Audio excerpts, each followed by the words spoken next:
everyone, welcome back to the channel. We're back here at Team Toyota of Princeton to check out this brand new 2024 Toyota Tacoma. This is the SR5 trim, four-wheel drive. The color here is underground gray. We have a light gray cloth interior.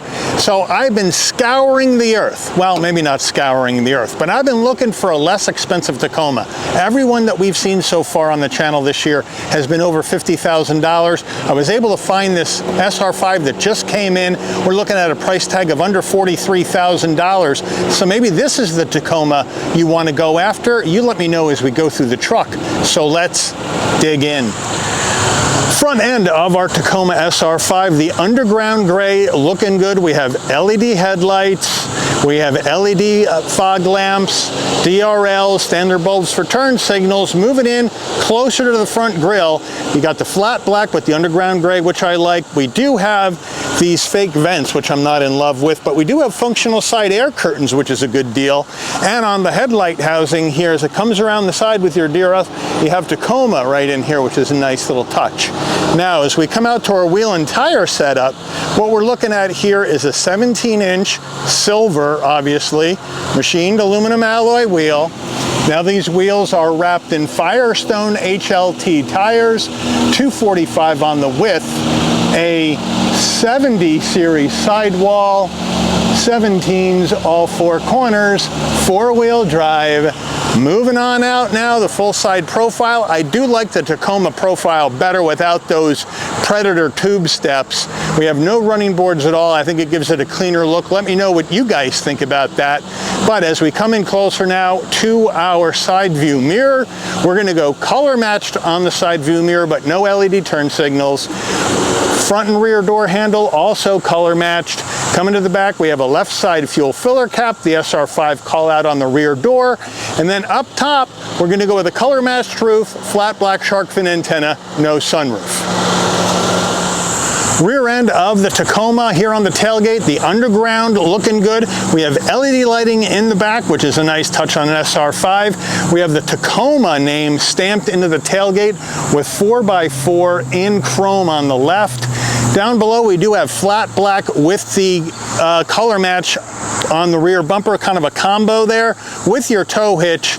Now, towing capacity on the SR5 with this 2.4 liter I-Force turbo is a max of 6,400 pounds, and our exhaust is tucked up coming out the left side of the vehicle. We are under the hood of this 24 Tacoma, and what do we have for a power plant? We got Toyota's 2.4 liter turbocharged I-Force 4-cylinder engine, mated to an 8-speed automatic transmission, 278 horsepower, 317 pound-feet of torque. MPGs here on this baby, 19 in the city, 24 on the highway, 21 combined. All right, before we get into the interior, Mike, you said this was a lot less expensive. How much? Well, here we go. Base price for the Tacoma SR5 double cab 4x4 is $40,400.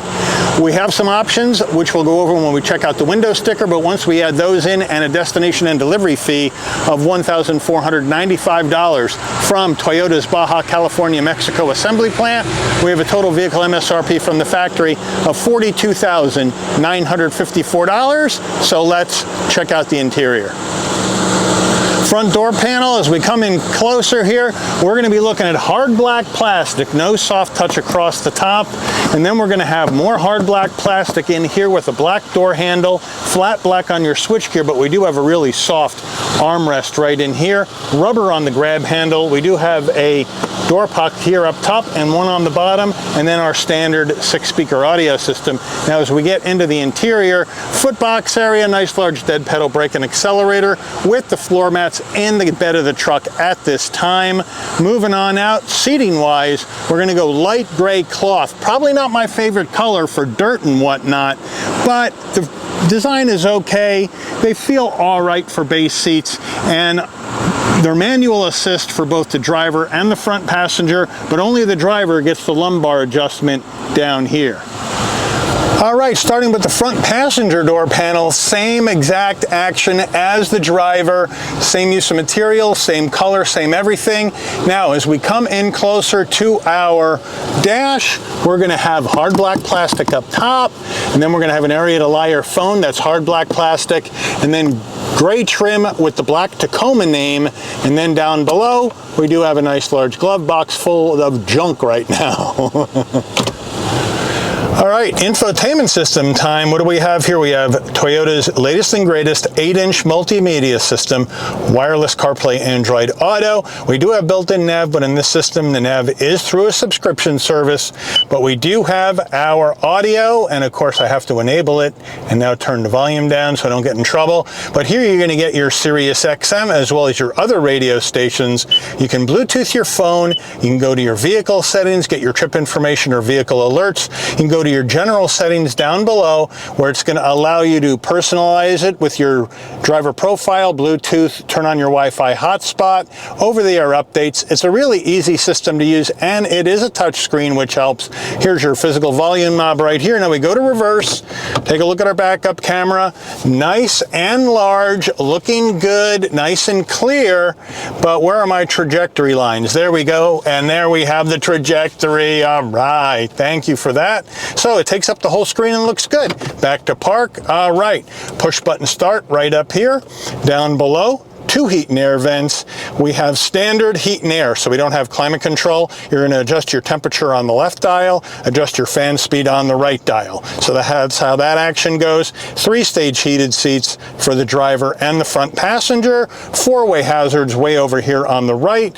And then we do have some switches down below here where you got your defrost, your modes for your climate system, air, AC, air recirc, that sort of thing. Now as we come over behind the gear shift, we're going to have 2 places to lie your phone, but we don't have a wireless charging pad, and we have 2 USB-Cs over there on the right. Now as we move down to our gear shift, we do have this big bulky gear shift. I like it because it looks like a pickup truck's gear shift. Leather gaiter with black stitching to go through this 8-speed automatic. Nice rubber grab handle so your passenger can hold on for dear life when you're going off-road. Now, we have our electric emergency brake, auto vehicle hold. We have some drive modes here, along with your 2 high, 4 high, 4 low setting right there. And then we have all these dead switches, which I do not like because this is a lower level trim. You're not going to get some of the other options you get on the higher level trims, so they just disarm the switches and make them look blank, which just kind of ruins the look for me. Let me know what you guys think. But as we come down further, we have 2 cup holders with a brushed aluminum trim ring, which looks nice. Then we have our Toyota key fob right here. Pretty simple though. We're going to go lock, unlock, panic button, Toyota badge, and then on the back, nothing. And then we do have a nice soft touch armrest. We can lift that up, and underneath here we have a nice area for storage. The Tacoma SR5 steering wheel, we're going to go soft touch with some perforation on the wheel. So we have a soft touch with kind of like this leather combo. Nice 10 and 2 notches, Toyota badge on the horn button with some stitching. Looks pretty good, round bottom wheel. Now I have the seat all the way down and all the way back in order for me to get in and out without my knee hitting. So maybe a flat bottom wheel would have been better for getting in and getting out. Let me know what you guys think about that. But now we do have flat black on the switch gear. On the left side, you're going to have your telephone voice commands, volume, and the controls for the digital portion of your dash. And then on the right side, you're going to have your adaptive cruise, modes for infotainment, safety suite controls, that sort of thing. Now on our stalks, on the left side, we're going to have our headlight controls and our fog lamp controls. And then on the right, we're going to have our windshield wipers. On the left side of the steering wheel, we can brighten dim the dash. We have our adaptive high beams on or off, traction control off, and this is the bed light on or off or on auto. And we do have a manual tilting and telescoping wheel. All right, so our dash setup, we do have a digital dash, which I think is nice and clear, gives you the information you need. Now, we're in 2 high. We do have a tow haul mode, and tow haul comes on in green. You push it again, it goes off. We do have a power button right here, and you can take that and turn it off. And then we have the 2 high, 4 low action on the dial. So that looks good. And now we do have additional information in the center that you can go through, depending on what you want to see when you're going down the road. So it really is pretty easy to see everything and a simple layout. Overhead console, we have a spot for your shades right there. We have an SOS button in case there's an emergency on the road. If you want your dome lighting to come on and off when you open and close the door, this button right here remains in the center on door. So when you open the door, that LED lighting comes on, close the door, LED lighting dims out. Rear view mirror, though, is pretty plain Jane with the framed rear view mirror. And then as we move to our overhead console, we do have an overhead console with vanity and a light. Does it slide? Yes, it does. Rear door panel, same action as the front, same use of materials, except the armrest is now hard black plastic and no more soft armrest. Now, as we get into the vehicle, as you can see, I have to duck down a little bit, even though it's a flat roof, to get in at 5'11". But once I'm in, I do have enough room for my head, shoulders, and enough room for my knees. So we definitely have more room in the back of the newer Tacoma than the outgoing version. And then we have 2 cup holders for your rear seat passengers right there. And then we have a 12 volt for power, but we're not going to see any USB connectivity back here. Now, as we move into our seating, the seats are the same, right? This light gray cloth with an attempt at an insert, pretty base, and we don't have an armrest. That's why the cup holders are up front. But overall, it does have more room. The one thing I do want to show you about the back window over here, though, is we do not have that sliding rear window like you see in the upper level trims. It's going to be a solid rear window. Now we do have extra storage underneath the seat in the Tacoma. So all you have to do to access that is pull this seat bottom up. And now, as you can see on both sides, you're going to have some nice extra storage in there. And they also have a little extra storage behind the seat back. And behind the seat back, as you can see, there's a little bit of extra stuff. Not a lot, but a little bit extra. Tailgate time, into the bed we go. Now, we don't have the easy tailgate on this SR5 4x4. So, when you pull this to open it up, hold it with your arm and let it down gently. Because if you don't, it's going to drop like crazy and put too much stress on the actual cables. Now, once we have the bed open, we got a 5-foot bed, 1,505 pounds of payload capacity in the SR5 4x4 with this engine. The Tacoma payload capacities vary depending on the trim level, whether it's 4-wheel drive or 2-wheel drive, and the engine. So you have to kind of be careful when you're looking at these. The payload capacities are not all the same across all the trim levels, which can be confusing for people. Now, we do have our side rail protection up here, so that's good. And we do have the railings right here where you can put in your movable cleats, and we do have cleats down here, right here, looking good. And we do have some spray and protection on the bed liner, but we're not going to have power back here at all. But we do have Tacoma on the back of the tailgate as a plus, even though you don't have the lights that you want. Window sticker, here we go. 24 Tacoma SR5 4x4 double cab in underground. We move on down. We don't have the government safety ratings yet. Here we go. Fuel economy estimates, 1924-21. Not all that great for a 4-cylinder, but you let me know. Standard equipment on the left. And then the optional equipment next to it. As you can see, we got heated seats, deck rail and cleats, all-weather floor liners, phone cables, door edge guards, owner's portfolio. Let me know if you would want any of that. And then down below, you got your destination and delivery. Total vehicle MSRP $42,954. Let's take this baby for a spin. All right, we're out here in this 24 Tacoma SR5 4x4 with the double cab action in underground, which is a great color, but it seems like every Toyota I've been doing lately is in underground. The manufacturing plants must have a lot of extra underground paint they got to use up or something. But that being said, you know what? It feels good to drive, right? I got good visibility out the windshield, side glass, side view mirror, rear window, no problem. I got blind spot monitoring, cross traffic alert, lane keep assist, pre-collision in the SR5 4x4, so I like that for safety. I got LED lighting up front and out back for safety as well, so that's a good deal. And as far as the amenities in here now, it's a lower level trim, so we all know that, but I still get the latest and greatest multimedia system, wireless CarPlay, Android Auto, with a nice clear rear camera. I do have heat and air. It's not climate control, but I do have heat and air with a couple of USB-Cs. I do get my 2-speed transfer case, so I got 4 high, and 4 low, 2 low. And I don't have wireless charging, so there are things in here that this is missing at almost 43 grand. But the room in the back is a little bit better than the outgoing generation.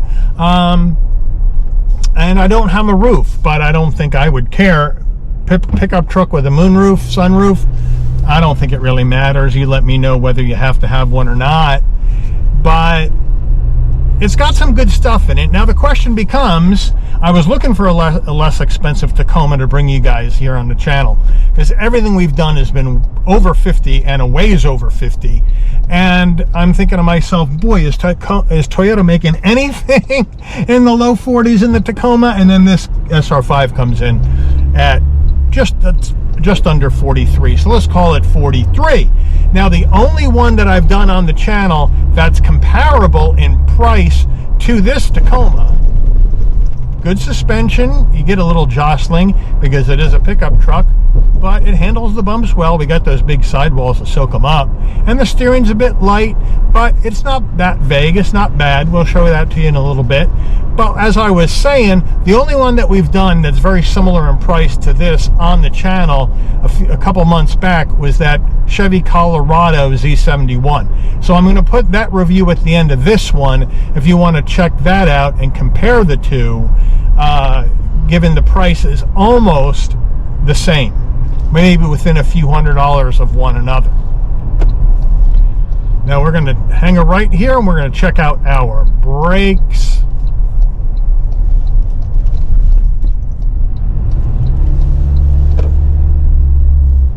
Here we go. Stops in a straight line, no problem. And now we'll take off.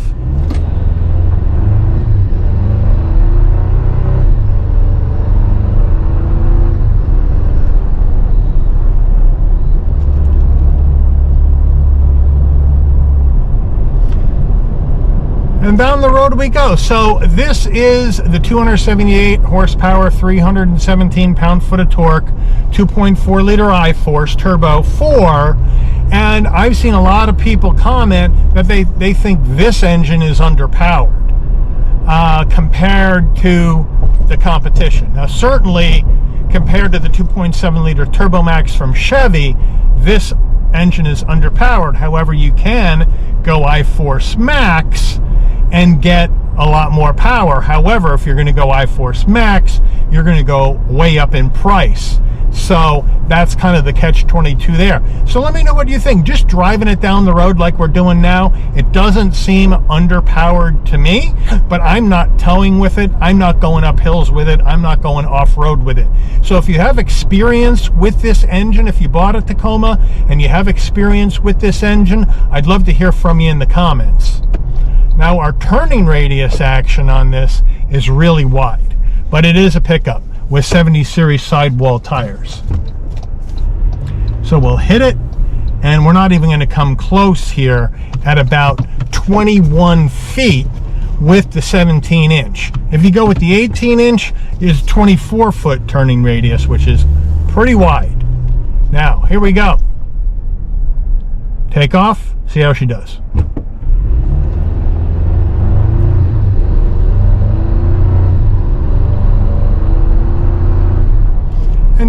rebound you go, no problem. Feels good, gets up to speed easily. Again, I'm just driving it down the road. I don't have a load on.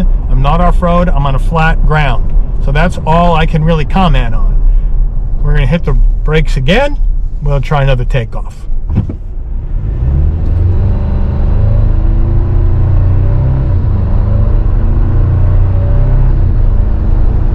And it gets up to speed fine. The 8-speed automatic is shifting smoothly, so no issues there. But again, this is a limited test, so let me know, like I said earlier, let me know if you have experience with this engine, if you think it's underpowered, and if you do, let me know why. Here we go into the right turn on the brakes. Turns in pretty well, but it is going to wallow. It is a big pickup. It's not a corner carver. And if you have experience with this engine and you do think it's underpowered, let me know why in the comments. But let me know overall, is this Tacoma SR5 4x4 double cab the way to go at 43 grand? You know, Tacoma sales have been way down year over year, almost 55% decrease year over year with the Tacoma, and the Colorado Canyon and Frontier are picking up the slack. So let me know what you would do. Would you consider a Tacoma in this price range the way this one is equipped? Or do you just think you're not getting enough bang with your buck for the new Tacoma, and you're either going to look for a used 23 with the V6, or are you just going to go ahead and go with the Frontier, the Colorado, or the Canyon, or any of the other options you have out there? Put in the comments and let me know. But I do want to thank Team Toyota of Princeton for allowing the channel access to this 2024 Toyota Tacoma SR5 double cab 4x4 in underground gray for review today. I'd like to thank all of you for watching. If you enjoyed this video, please consider giving it a like. Please also consider subscribing and turn on that notification bell so you'll never miss another Shabby's Rides video. And I'll see all of you on the rebound. Take care, everyone.